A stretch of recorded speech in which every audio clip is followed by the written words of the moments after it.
Welcome, Pewter Report readers, viewers, and listeners to a brand new edition of the Pewter Report podcast, energized by Celsius, the official energy drink of PewterReport.com and the Pewter Report podcast.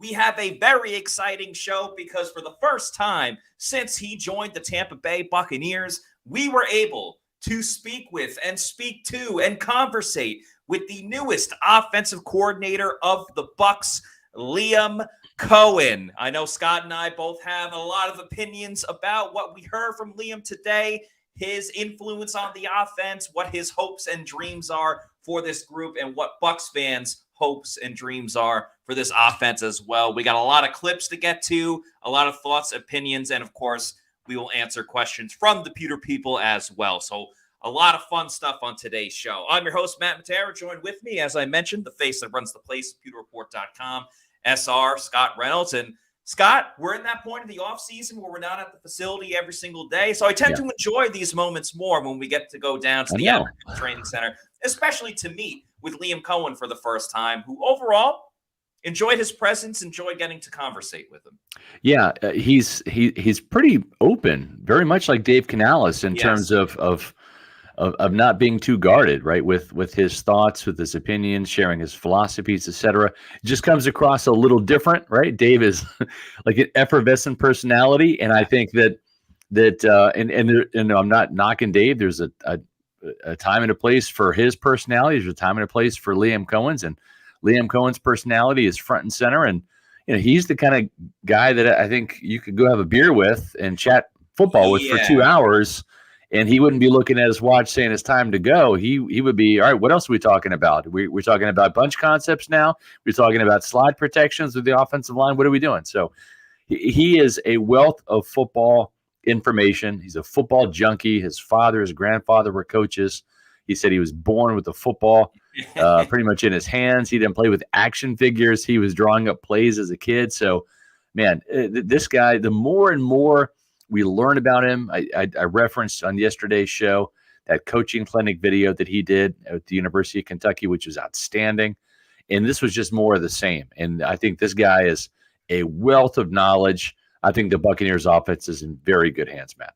Very much so, Scott. I could not agree with you more. And what I'm about to say, I do not want this to come off as disparaging Dave Canales or anything of that means, because I think Dave Canales is an amazing human being. Yes, one of the best people I've ever met in the coaching staff. Friend of the program? Friend of the program, yes, of course.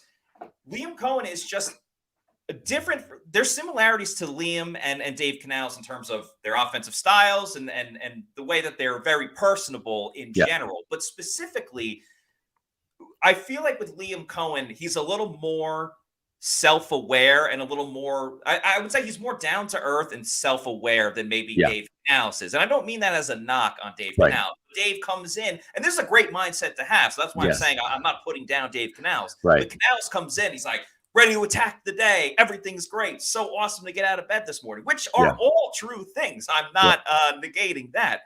Thankful for every single day. With Liam Coen, very much felt the sense of like, yeah, we're good here, but let's see how we can fix this, and that. And like, yeah, Kentucky, we did some great things, but we also got smoked by Georgia, and we have to be better in that sense of it. So I'm totally with you in terms of Coen just seems like a guy that would be down to hang out for like 2 hours, have a couple of beers, maybe have a cigar or something like that. Yeah. And let's talk football. Let's talk golf. Let's get into all different things where Canales is a little more like almost too energetic, where you need it like chilled out a little bit. So neither way is like worse than the other. I'm just saying, and we'll get to know Coen more, but off of first impression, who would I rather like hang out with for an evening? Probably Liam Coen a little bit more than Dave Canales. I agree.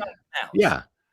And I think too, it's kind of like with Dave Canales, he's ever the optimist. And there's nothing wrong with optimism, right? Otherwise the world's a gloomy place. It's better than being a pessimist, which is the 180 of that, right?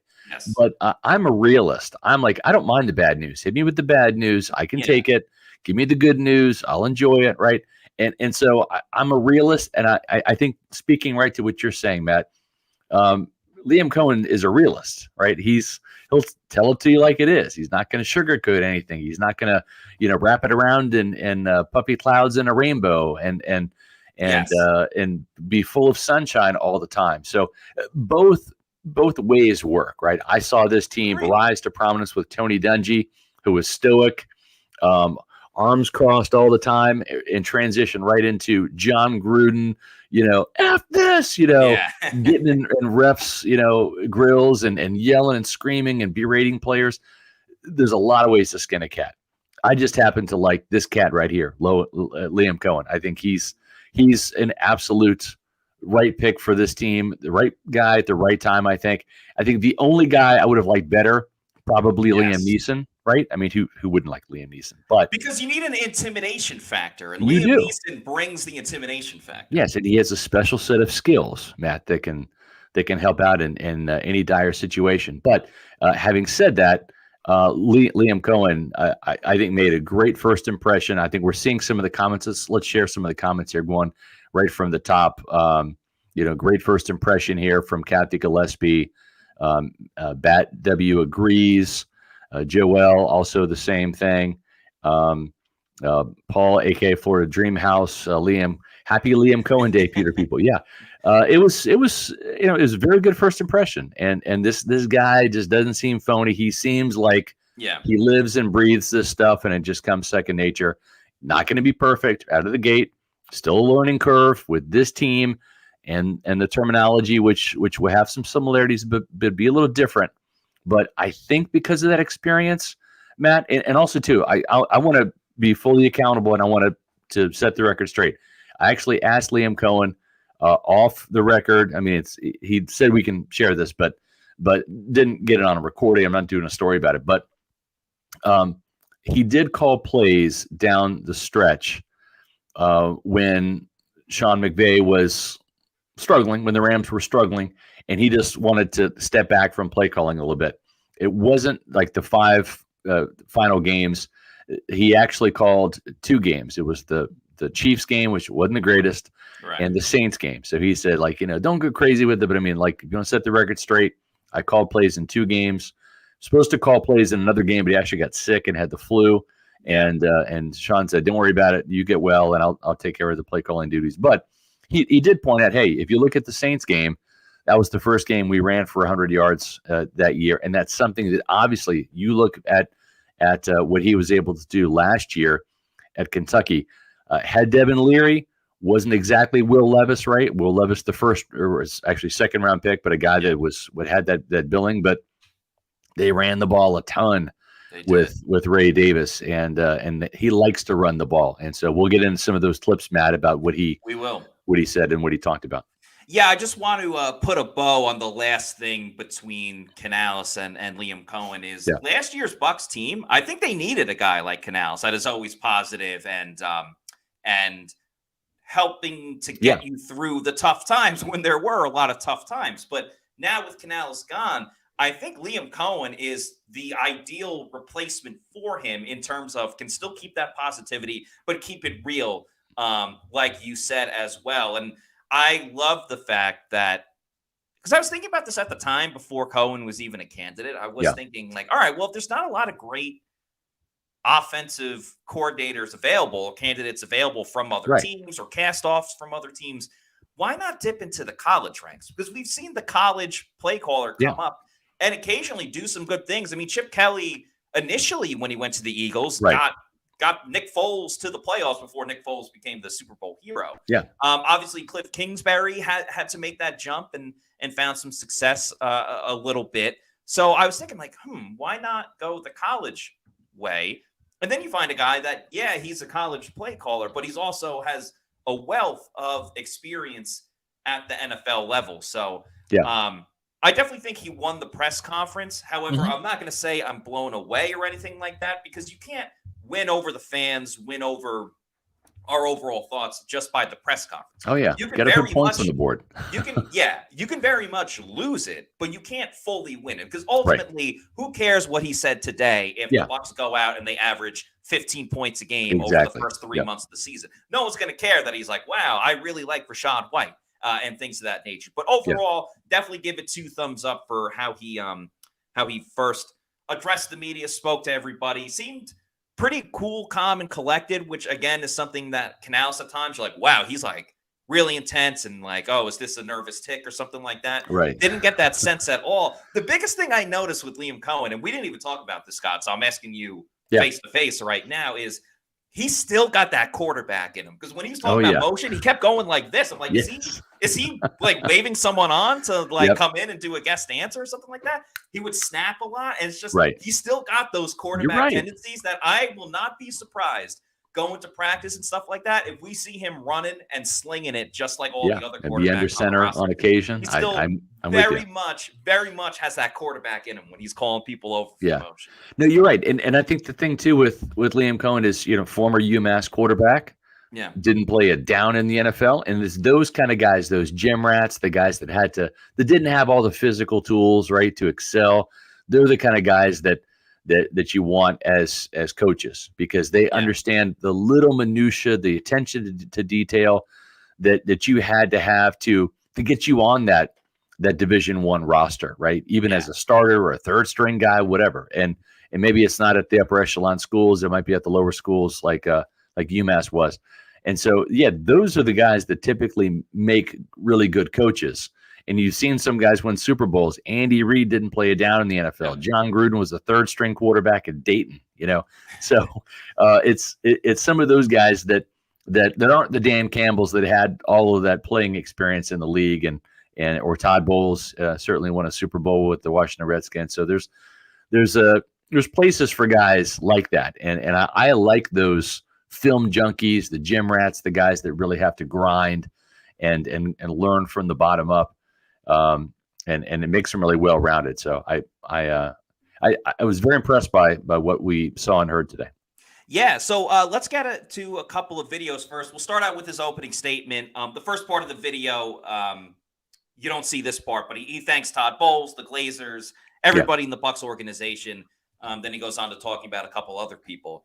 The next two videos, because they're relatively quick videos, the next two videos after that, it's very evident that one of the big reasons that Liam Coen wanted to come to the Buccaneers was for one player in particular. I'm not going to spell it out for you, but you'll be able to figure it out. To come to Tampa Bay to be the offensive coordinator. I'd also like to thank Mark Stoops at the University of Kentucky, giving me an opportunity to go call plays in the SEC and really kind of get my feet wet and doing it for the first time. And I'd also like to thank Sean McVay and the Los Angeles Rams organization for essentially giving me my PhD in coaching and learning under those guys. And what a first-class organization! But couldn't be happier to be here and really open up to any questions. This was a no-brainer for me. I mean, obviously, the opportunity to work with Baker, to get back with him potentially. John Wolford's in the room that I coached with the Rams for multiple years. The skill set on the perimeter, obviously, youth in the running back room, tight end, and one of the best tackles in the National Football League. So this was altogether really something that we could not turn away from whatsoever. This is something that we were really excited about as a family. My father lives an hour and a half from Tampa. I've spent a lot of time down here, and this was just a no-brainer for us. Man, Baker, as you guys know, he's an igniter, and that's the type of guy that you want to be around. He came into our organization at a really difficult time, a time that we weren't having a lot of fun. And he came in and made football fun for a lot of people at that time. He came in and made football competitive again at practice. And he's jawing at Jalen Ramsey, and they're going at it. And that was something that we hadn't felt in a little while, right? It was a tough year.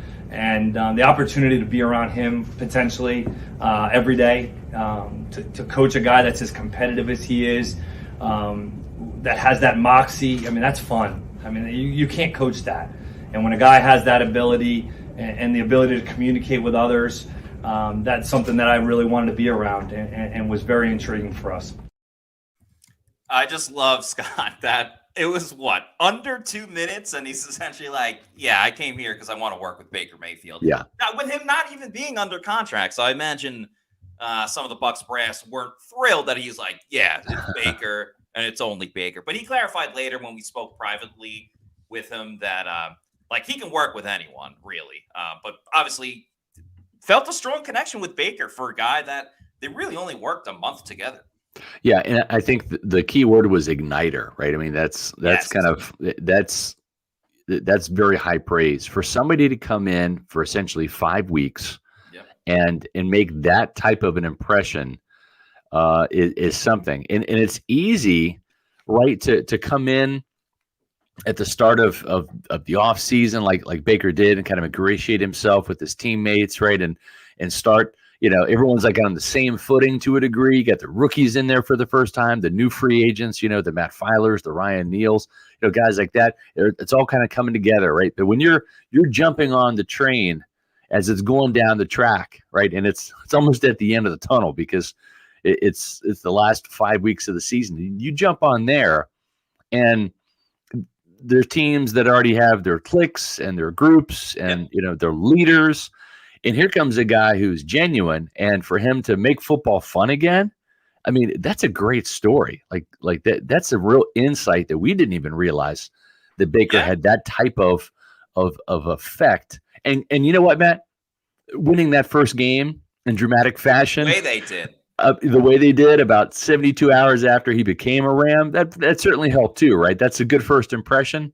But yeah, I mean, it makes you want to be around that guy, and I'm sure that was a lure for Liam Coen coming to Tampa Bay for sure.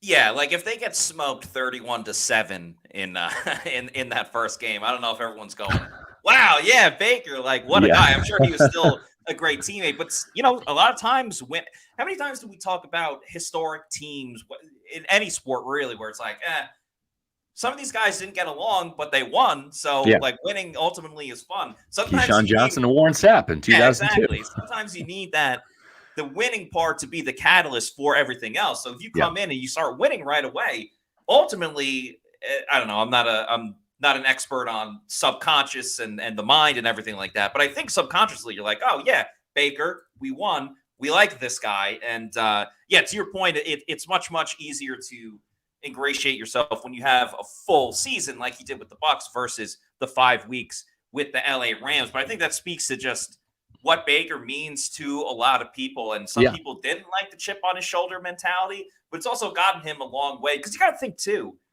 I mean, that's a tough situation. He just got cut by the Panthers. He's probably coming in tail between my legs going, well, it's better than nothing. It's better than not playing at all. Well, and if you remember, he actually asked for his release because he wanted the chance to latch on to a team. He knew he was going to be a clipboard holder in Carolina. He did it for weeks. He was the good soldier. He learned that role. He tried to help others that way. But he's like, man, maybe I can help another team. And that's the thing. It's like he was claimed off waivers. People kind of assumed that he would go to the 49ers. And wow, what could have happened, right, to Baker Mayfield? Had he been there in Philadelphia instead of having Christian McCaffrey take emergency snaps because they're completely wiped out at quarterback. But instead, the Rams said, screw you, division rival. We're taking him. And, he didn't go to the playoffs. The Rams fizzled that year, but still interesting. And, boy, that connection is paying dividends now with Liam Coen coming to Tampa. Absolutely. Thanks to Meets McGee for this $5 super chat, who says, please ask Todd Bowles if he will run an unscripted scrimmages against Liam like he did with Dave. Knowing Todd always had issues with those offenses. It's a little bit different with the scrimmage. Like, you're not game planning for weeks how to beat Todd Bowles' defense. And you got a lot of like second string against first string and third string against first string. So not exactly the same thing. But part of the reason why they did that with Canales, if I recall, was because Canales had never called games before. That's right. So it was getting him those in-game experience reps in training camp. Yeah. No, you're exactly right. Has been calling the play. So I still do think we'll see those type of situations, but I don't know if it's necessarily as important / should be a precedent, because Coen has tons of experience. I mean, compared to Canales, tons of experience calling plays in in-game situations. And I like what Coen had to say about, like, not everything's going to go everybody's way. You got to learn how to pivot at times. And he's kind of talking about that coaching at the college level. Like, you're going to have to pivot because one team will be great at doing this. You're going to have to be able to counter that. But you can apply it to the NFL as well, which, again, is something where the Bucs offense at times needed to adjust more in games or go with a different style of game plan after the defense had kind of figured them out. And I think Yeah. Liam Coen will be best equipped to do that. Yeah, no, I think you're right. And also, too, they had to pivot from quarterback to quarterback to quarterback in LA when Matthew Stafford got hurt. And, and he doesn't control Baker Mayfield's situation in free agency. It's a two-way street. And again, Baker, I'm sure in his heart of hearts, wants to return. He knows he's welcomed here. He knows that he is a leader here. He's established himself here. At the same time, and I go back to this, and I'll probably end up writing this in my Fab Five on Friday. This is a business at the end of the day, yes. And sometimes it can't be personal. Baker has 1,000 reasons to come here and stay here, but these guys don't play this game for free, right? It is a child's game played at a king's ransom, and the thing is you have an earnings window, right? And for most NFL players, what's the average, Matt? 3 years, right? That's the average NFL player from Tom Brady all the way to the guy Sean Fawn. Yeah, that doesn't even make it out of training camp, And you average it out, it's 3 years. It's short. Injuries can shorten some guys' careers, and it can be over in the drop of a hat. Ryan Jensen, great example. I mean, luckily he got out at a freaking training camp of all things. Second day, right? And he was 30 years old, I think, 30. Now he's 32. Yeah. So having said that, Baker Mayfield, remember, he lost $12 million, in that, if that report is correct, in a shady investment scheme. Maybe he gets that money back in litigation. Maybe he doesn't. But you look at that and say, that's $12 million that's gone. He played this year for $4 million plus a couple million in incentives, right? When the average starting salary, if you average out all of the starting quarterbacks, probably around $20 million. Okay. So at $7 million, he was $13 million shy of money he should have made. So 12 and 13, that's $25 million that you can make the case that Baker Mayfield is out right now. Right. And you only have probably this contract to make some of that money back. So as much as I want to think he's going to re-sign, and I think is more than a 50-50 chance that he does, there's going to be suitors out there. And Baker's got to make the best decision for his future and his family, because this is his one shot. And if you sit there and say, okay, well, isn't $30 million enough as opposed to 35? Well, if you get $30 million over 3 years or $35 million per year over 3 years, that difference is $15 million in that other contract. Yeah, no question about it, Scott. And that's why it doesn't bother me by any means, but I don't get the people that are like, oh, well, you should be loyal and the Bucs took a chance on you, so you should be loyal to them. Well, let me ask you, if the shoe was on the other foot, and let's just say Baker, instead of 4,000 yards, threw for 3,000 yards. Instead of 28 touchdowns, it was like, I don't know, 20. And the interceptions instead of 10 was 15. Do you think if the Bucs decide to say, Baker, thanks, good effort, but we're going to go in another direction, Baker's not going to sit there and be like, well, what the hell? You should be loyal to me. I did all of that under a cheap contract. Now you should pay me more. Like, fans want it. And I get it, like fan, fanatic, all that stuff. But you can't sit here and say, cut this guy because he's been terrible. And the Bucs cut a guy and you're like, all right, good job, Bucs. You can't look at the player and be like, take less when they play better. It's just not how it works. So, I mean, the Bucs got an absolute bargain for Baker Mayfield. And I get it. Like, the market was not hot for him at the time, so you could get him at a bargain. But Baker outplayed his contract, exceeded it by many, many, many lengths. So now it's his time to cash in. Do I want to see him in Tampa Bay? Absolutely. I think the Bucs fans would absolutely love that as well. But you got to look at it from all sides. You can't just look at it through the lens of the Buccaneers. One thing I always look at through rose-colored lenses, because I love this damn thing so much, of course, is Celsius Energy Drinks, the official energy drink of the Pewter Report podcast. Check out their new product line, the Celsius Essentials. They're bigger cans. They have 270 milligrams of caffeine, awesome flavors such as the Blue Crush, the Dragonberry. You can get them nationwide at 7-Elevens. They are the newest line that help you reach your best physical and cognitive performance with the Celsius Essentials. You can get the 3-pack variety pack over at 7-Elevens, and they're coming to Amazon sooner rather than later. So whether it's the Celsius Essentials or some of the original old school flavors of Celsius, could be the sparkling orange, the sparkling cucumber lime, peach mango, whatever it may be, Fuji apple pear, Arctic Vibe, my personal favorite. If you need to know where to find a Celsius energy drink, go to the Celsius store locator on the Celsius website, punch in your address, and it'll tell you the closest geographical location where you can find one. Could be a health and fitness store, could be a Walmart, Target, or if you're lucky enough, you might just be able to find one at your local bodega. Bodega. And once you keep going to your bodega and you're like, I love Celsius, but I need more. I need to get it in bulk so I don't have to make so many trips. You can get it in bulk. I recommend getting the variety pack because variety is the spice of life.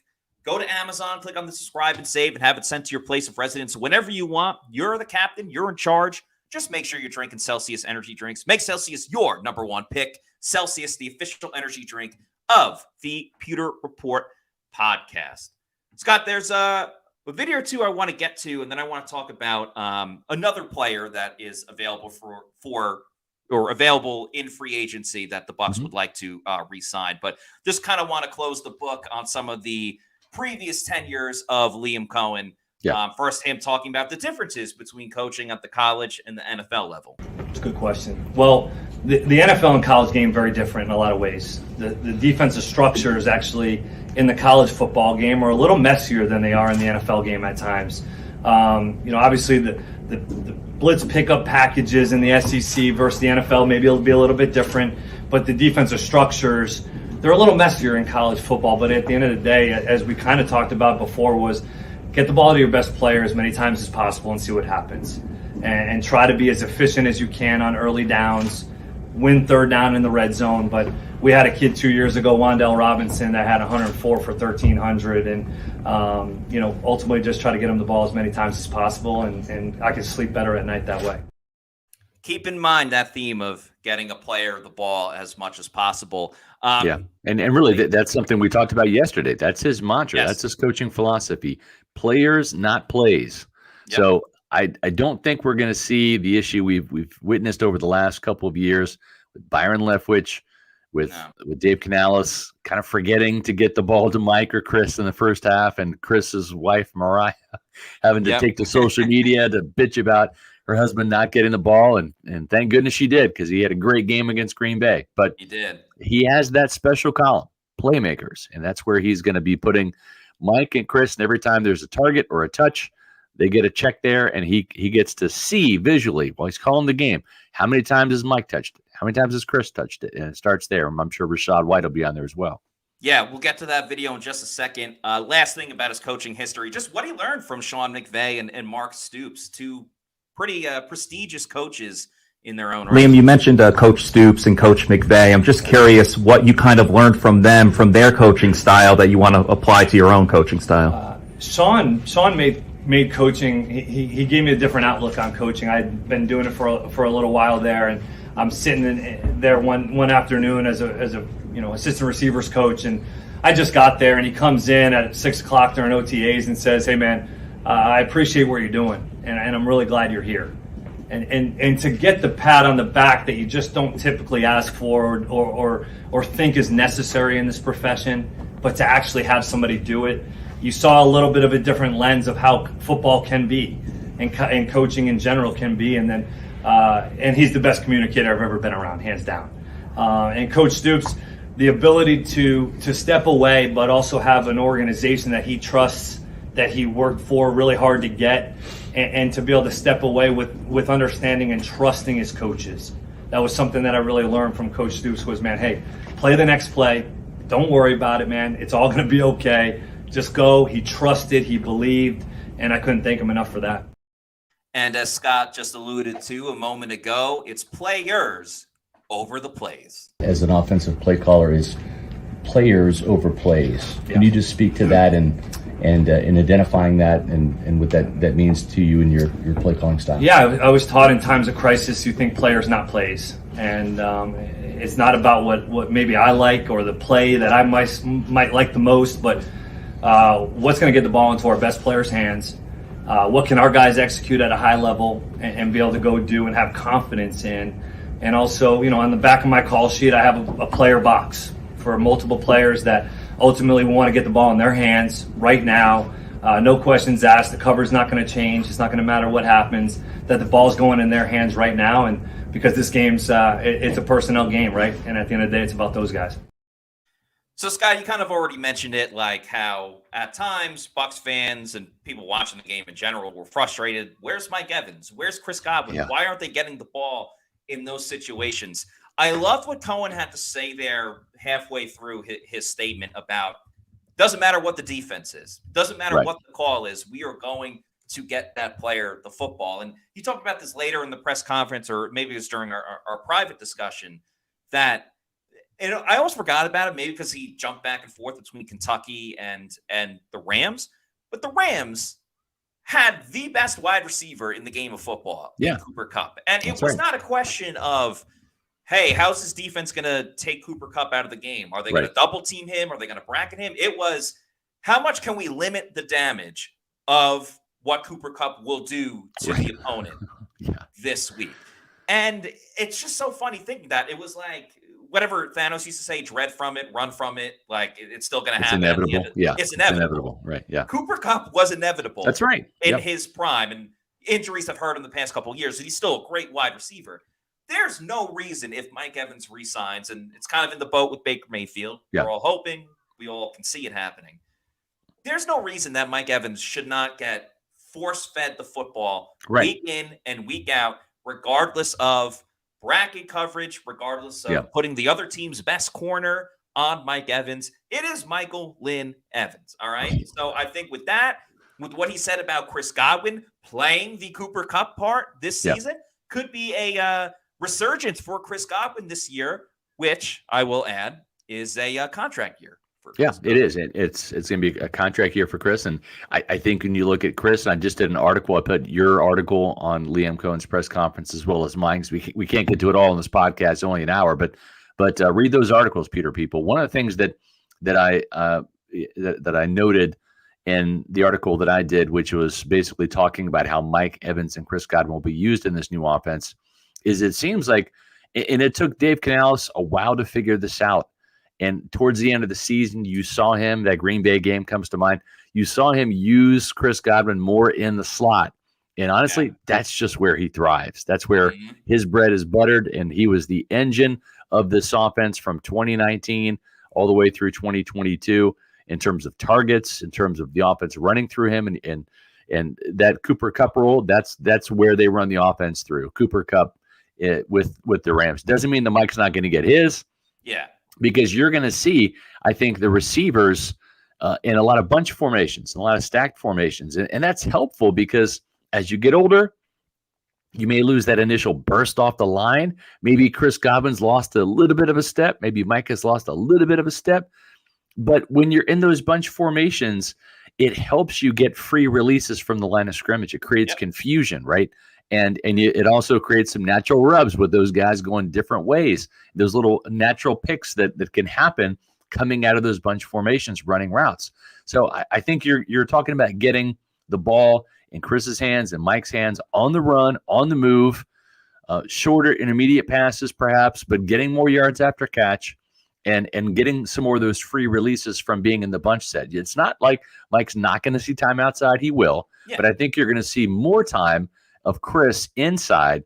And I was just looking at the numbers per Pro Football Focus for this story here.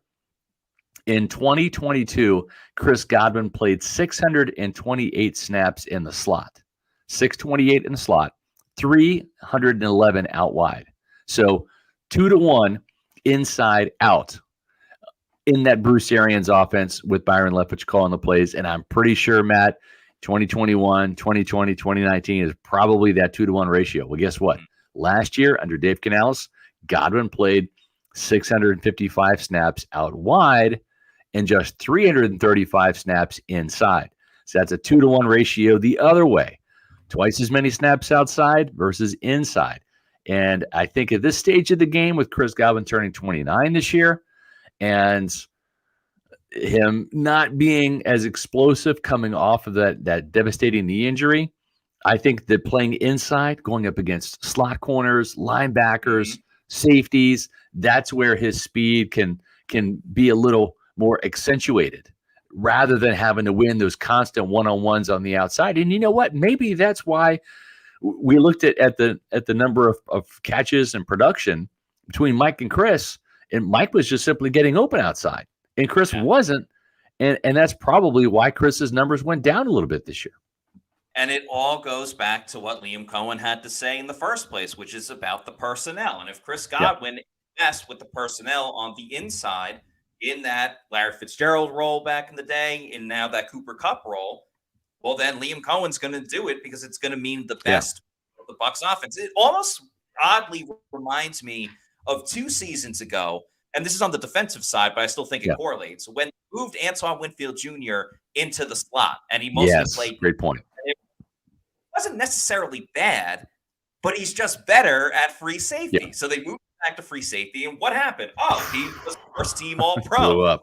It's kind of like that now with Chris Godwin, where Canals came in and Brad Isaac spoke a lot about it, that we're going to move Chris to the outside. And Chris wasn't necessarily bad. He got over 1,000 yards and was better down the stretch, had some big games, but he's just better in the slot. And that can open up an opportunity for Trey Palmer or Raheem Jarrett that Liam Coen had mentioned, or a new wide receiver that comes in. So there's definitely some moving parts that will be cool to see. Let's get to a couple super chats. Thanks to LGBC's Most Wanted for this $4.99 super chat, who says, "Saludos, Pewter Report. Did last season change where Evans or David stand in your top 10 of all-time Bucs? What do they need to reach the Mount Rushmore?" Wow, that's a good Levante question. David needs Derek Brooks to have not played for the Bucs. Right. Yeah. And that's nothing on Levante David, but we're talking about Derek Brooks. Yeah. I know. I I thought agree. about this for a bit. I had Mike on my Mount Rushmore to begin with, because I also just think like he's the greatest offensive player of all time in the history of the Bucs. It's really tough to have a Mount Rushmore, as great as the Bucs defensive legends have been. It's really tough to have a Mount Rushmore with just no offensive players. So Mike was always on my Mount Rushmore because of that. I don't necessarily know how much he moved up or down. Levante, and I don't have like a list of the top 10 Bucs in front of me. You could make the case that Levante has moved up because he did another year of just great football and had some of his highest amount of tackles. And I think like 4 or 5. I think he's in the top 10. Yeah. I think he's in the top 10. No question. Yeah, for sure. Yeah. For my Mount Rushmore, my current Mount Rushmore is Warren Sapp, Derek Brooks, Rondé Barber, and Leroy Selman. Right, those are 4 Hall of Famers. They all have set records with the Buccaneers. Like they've made their own imprint on the team, and 3 out of those 4 are Super Bowl champions: Barber, Brooks, and Sapp. Leroy, and I understand it's a team game, but Leroy doesn't have a Super Bowl ring.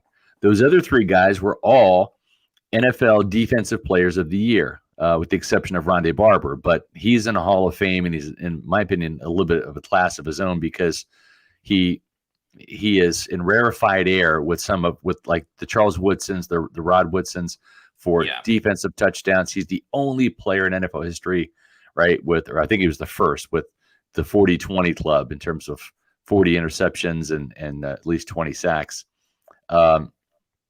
So that right there, if I have to pick one of those 3 guys to leave, or one of those 3 guys to leave, or 4 guys to leave, to put Mike on and only have 3 left from the defensive side, to me, it's Leroy Selman. And that might be blasphemous to some of you, old timers especially, but he doesn't have a Super Bowl ring, right? And now we're getting to the cream of the crop. We're not talking great anymore. We're talking elite. We're talking highest level of football. I think Mike will be a Hall of Famer. And to me, I'm reserving that day when Mike becomes a Hall of Famer. Then he has Hall of Famer record holder in the NFL, like Barber, and in the Buccaneer organization, like Brooks and Sapp.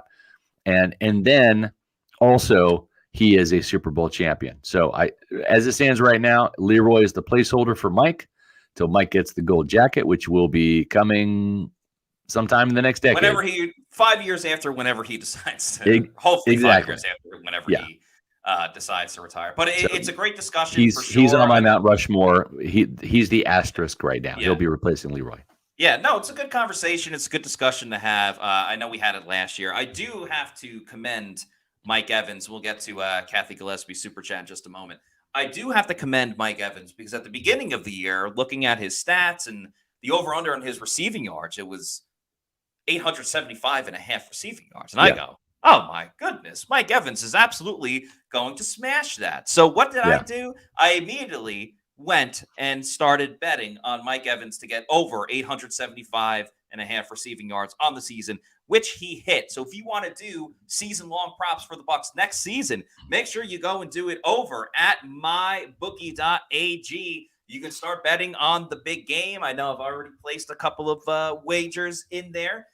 Go to mybookie.ag, use the promo code Pewter, P-E-W-T-E-R, and get money with a first deposit bonus with mybookie.ag. If you're getting free money in your account just by signing up and using that promo code, that's free money. Even if you learn from Plant City Math, you know that is a heck of a deal. So check out mybookie.ag. They got the online casino, which is fun to do. The big game's coming up this Sunday, the Super Bowl. And, of course, you can do it for sports all year round. And like I said, that online casino, it's a lot of fun. You don't even have to leave your couch, and you can go to the casino. So shout out to MyBookie. Make sure you use that promo code Pewter. That's P-E-W-T-E-R. All right, let's get to that super chat from Kathy. Thank you very much for the $5 super chat. Who says, do you see the NFC South stepping up more in the coming seasons with these coaching changes? Interesting with offenses coming from similar trees.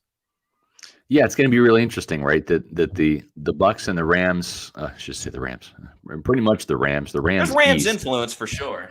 is what Raheem Morris has set up. He basically rated the whole Rams staff. I think he's got 6 Rams coaches, including himself over there now in Atlanta. So yeah.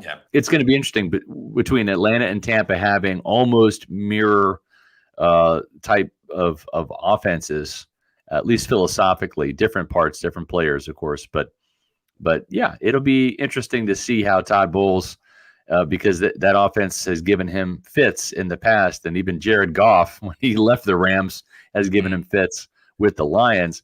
But we'll see if the Falcons attack, and we'll see who their quarterback is. Hopefully, it's not Baker Mayfield, but I get a funny feeling the Falcons might be one of those suitors interested in Baker Mayfield. It would be a double whammy, of course, for Atlanta to steal Tampa's quarterback. That would rock the balance of power in the NFC South for sure. But yeah, I think the Falcons got better with this coaching staff. I like the names that are on there. I think Jimmy Lake is a friend of the program. Defensive mind, friend of the program. He's been on, the Saints, will see. I'm not sold on Derek Carr, and I think that Kubiak, still have new some offensive cap coordinator, who the Bucs interviewed last year during the coordinator search. So that interesting there, at least a change on the offensive side, which clearly was the worst side of the ball for the Saints. Yeah.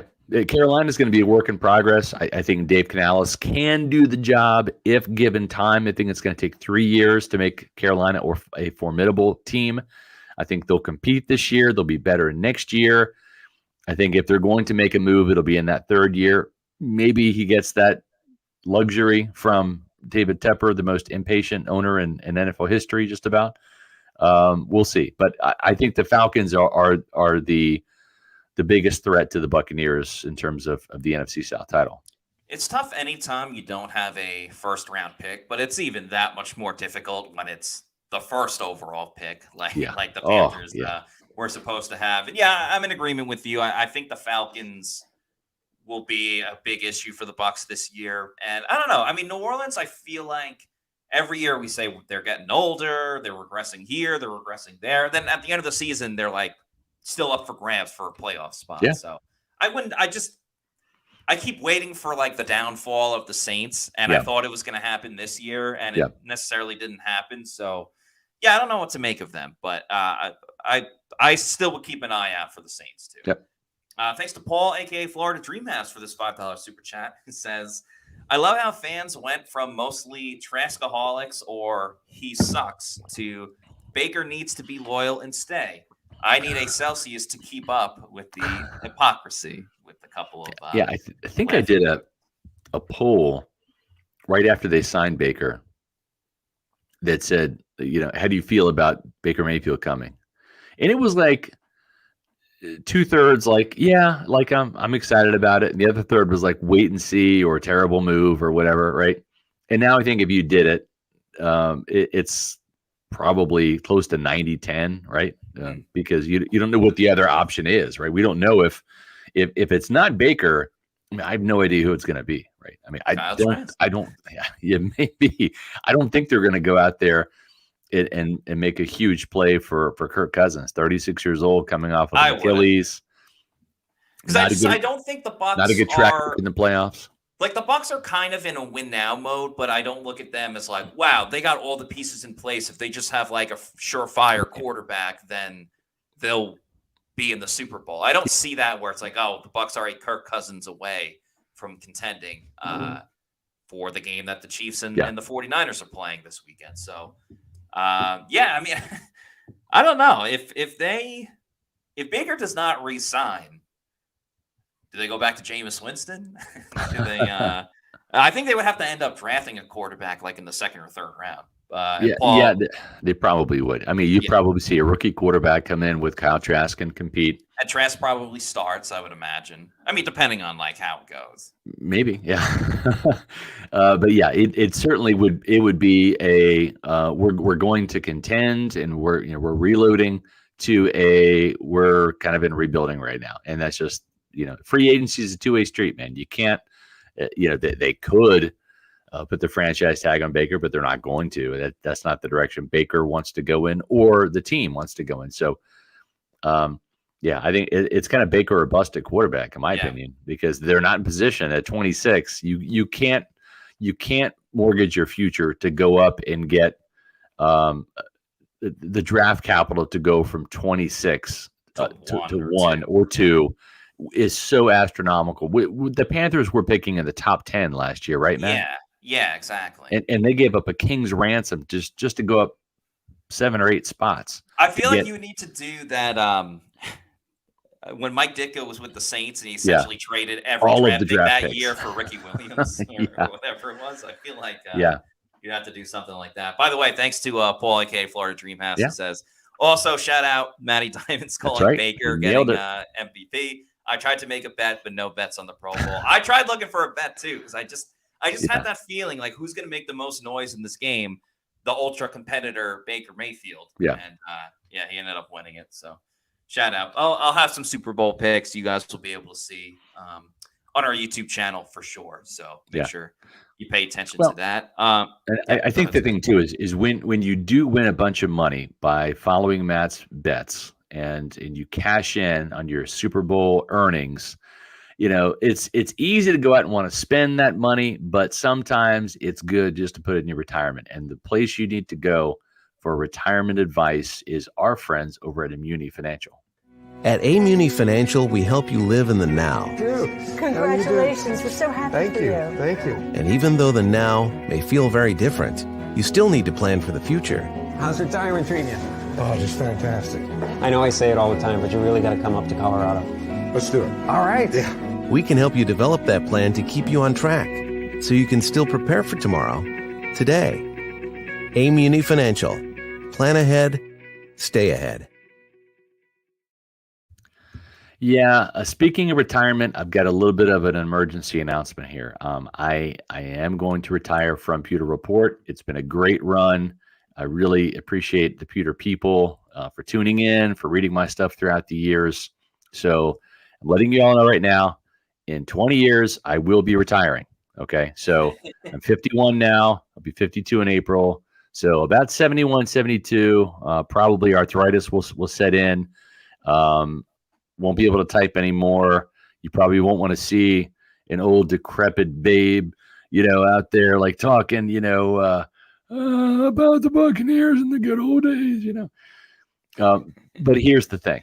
Whenever that day comes, you want to have enough money in your retirement. You want to have enough saved up, maybe for your college expenses when your kids go to college, right? And that's where Immuni Financial comes into play. Managing your family's wealth means more to Immuni Financial than simply allocating your assets. It means legacy planning, brokerage and advisory services, retirement accounts, college savings accounts, and retirement and insurance services. With 40 years of experience, let Immuni Financial help you plan ahead and stay ahead. Give them a call today at Immuni Financial, 1-800-868-6864. I've got a lot of my personal investments in Immuni Financial, so I speak from experience. And make sure you visit them on the web at immuni.com. Pewter people and Bucs fans, the fun thing about today with talking to Liam Coen is that we have so much video that we're just going to expand this to tomorrow's podcast as well, when we kind of expand further upon our first meeting with Liam Coen. So that'll be taking place at 4:00 Eastern tomorrow on Wednesday. But in the meantime, while we still have some video to show today, Liam Coen was asked about if there's going to be a learning curve with his offense, just given the familiarity with the Canales offense and the Shane Waldron connection. And this was his response to said question. It can't be the same language-wise, but what kind of learning curve do you anticipate with this group? I think it'll be actually very similar in terms of some of the terminology. Okay. The run game, I think, will be very similar in some ways.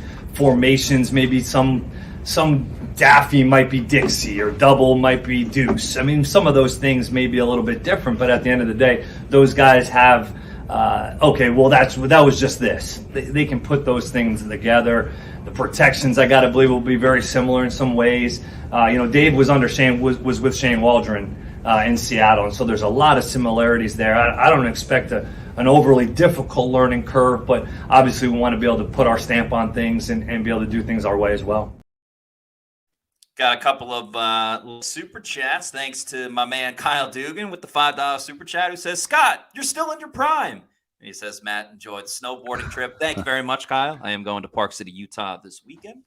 And Kathy Gillespie with the $5 super chat says, Scott, you Jack blank scared the crap out of me. I'll be pushing daisies before then. So kudos on your adventure. You got me. Scott, you're fooling a lot of people with this faux retirement. What are you, Tom Brady? Well, yeah. I mean, I like to have a little fun. Matter of fact, speaking of fun, you're going to Utah to do some snowboarding this weekend, right? I am. Yeah, I'm doing That's some shredding. Awesome. Don't break a leg. Usually you say break a leg. Don't break a leg. That be safe. My wife Ashley and I were going to Louisville, Kentucky to hit Whiskey Row this week. So it's going to be a fun little weekend for me as well. So we can find Celsius in our respective. That's right. Just go in the store locator, and I'll need some Celsius after a couple of nights out with Ashley and Whiskey Row, I'm sure. But it should be a good time. And we would love to be covering the Buccaneers in the Super Bowl. We'd love to be in Las Vegas instead. That wasn't in the cards this year. Maybe next. Where's the Super Bowl next year? New Orleans. New Orleans. So how cool would that be? That would be cool. If I believe it's New Orleans. I'll double check. I think you're right. I think it is New Orleans. Yeah. Yep. Good stuff. Listen, speaking of locations, whether it's Utah, whether it is Kentucky, whether it's New Orleans, if you're moving from the great state of Florida, we hate to see you go. But maybe you need a real estate agent to help you sell your house, or maybe you're moving from one of those places into the great state of Florida. Well, welcome. And again, you need to turn to Eric Gross and the Eric Gross Group, the official realtor of Pewter Report, for all of your real estate needs. Eric is a Tampa native who knows this area like the back of his hand, as well as the whole state of Florida. And he knows what it takes to get you the best value when you're looking for your new home. It's not just a house, it's a home. It has to be in the right community, or it has to be the right school system for your kids. Maybe you are a shopper and you want to be next to malls and shopping centers. That's where Eric Gross and the Eric Gross Group come into play. It's not just about the neighborhood, it's about the city that you're going to be living in. Those are the things to think about. And Eric Gross and the Eric Gross Group, they're part of the eXp Realty Group. It's a network of over 85,000 agents. And the Eric Gross Group can help you turn your dream of buying or selling a home into a reality. Their clients are not just transactions, they're lifelong friendships. Don't let the stress of buying or selling a home keep you out of the game. Visit them on the web at housesinfla.com. It's a fantastic website. You can check out their inventory, their open houses, etc. You can find them on Facebook and Instagram at Eric Gross Group, or give Eric a call at 513-907-4271. Again, housesandfla.com. No matter where you are on your home ownership journey, you're going to feel welcome at the Eric Gross Group, the official realtor of Pewter Report. Just some other Bucs news as we close out the show. They are still searching for a special teams coordinator, and the Bucs have had a couple of more interviews / plan on interviewing a couple of people.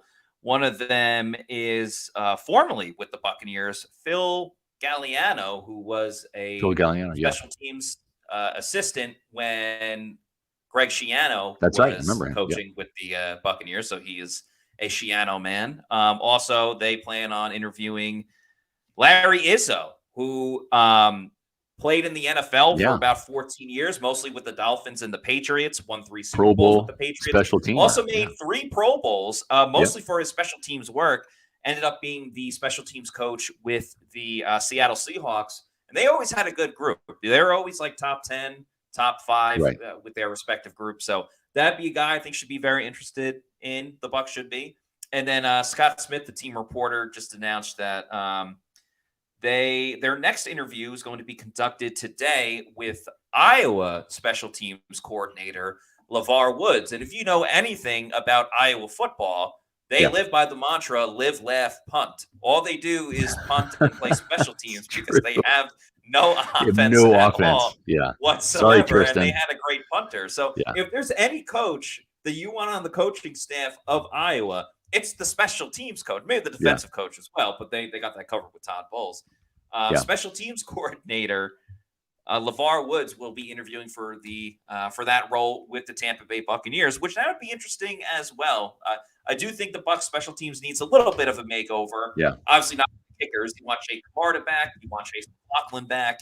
But as far as coverage wise and return wise, I wouldn't mind seeing a little bit of a tweaking here or there with that group. Yeah.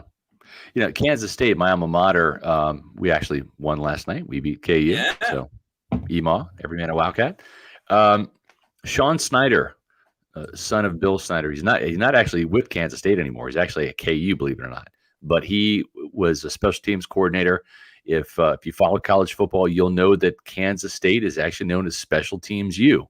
We've got more special teams touchdowns than any other team dating back to the 90s in college football. So whether it's block punts for touchdowns, punt returns for touchdowns, kick returns, et cetera, we are the best at it. And he, even though he's no longer with Kansas State, I would love to see Sean Snyder maybe come down here. That's Bill Snyder's son. He was a Pro Bowl punter at Kansas State not Pro Bowl, All-American punter when I was there in school. And he's a dynamite guy. I'm surprised he hasn't gotten looks in the NFL yet, but just my 2 cents. But and we shall see, regardless of what direction that the Bucs decide to go with. We will be covering it all, whether it's offensive coordinator Liam Coen, whether it's other coaching news, and of course the draft and free agency and everything all year round. You can find it all at pewterreport.com. Please follow us on all of our social media on X, Facebook, Instagram, and Threads. We are at Pewter Report, and our YouTube channel, which you're watching right now, is Pewter Report TV. We got lots of content from Liam Coen. We already got videos up on X and Facebook and Instagram. There's more to come because we just finished up with Liam Coen. Then we're doing this podcast. So more videos will be coming out, and you can see it all on our social media and our YouTube channel at Pewter Report TV. Tomorrow's show, how will the Bucs offense change? This is kind of Liam Coen press conference part 2 as we get some more videos from Liam Coen, break down how specifically Chris Godwin will fit and Rachaad White will fit and some of the other weapons that the Bucs have on offense, and a weapon that Liam Coen called out about someone that you might not be thinking is a weapon on the offense for the Buccaneers. So that's a little bit of a spoiler for you there as I spit all over myself, but I think that's an indicator that it's time to wrap it up. So that's going to do it for us on today's show. For Scott Reynolds, I'm Matt Matera saying thanks everybody for watching, and we'll see you tomorrow at 4:00. But wait, we have a 1999 super chat from Emily Compa before we end the show. Just in time. She says, "Hi everyone. I'm not going to lie. I was sad to see Canales go, but it doesn't matter. More to retain Bake and Mike." I dropped the easy ones. Evans, more than anything, I think our new offensive coordinator will do fine. Emily, thank you so much. Thanks. Appreciate it very much, Emily. Chat. yeah, I would say Mike Evans maybe a little bit more important than Baker Mayfield, but we can discuss that on tomorrow's show. Yep. For Scott Reynolds, I'm Matt Matera saying thanks everybody for watching. We'll see you tomorrow at 4 p.m. Eastern for another edition of the Pewter Report podcast. Out.